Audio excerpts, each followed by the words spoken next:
Comment mode option lets you collaborate with your colleagues and friends while you are creating a website. It doesn't require sign up, so you can open the comment mode to anyone you wish. To access the comment mode, open the site editor, click on the three dots here, and then on the relevant button. This is what you see as a site owner. If you'd like to share access to the comment mode with someone, click on the share button, switch to the comments tab, and copy the link you see there.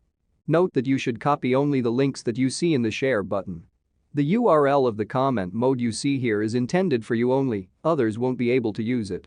Now, let's see what the comment process looks like from the point of view of, let's say, your teammates.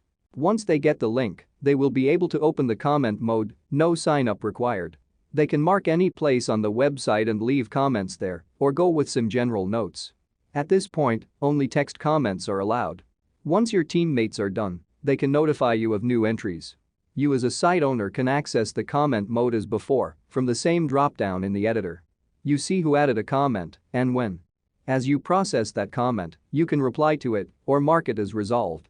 All the resolved comments are still accessible in the neighboring tab.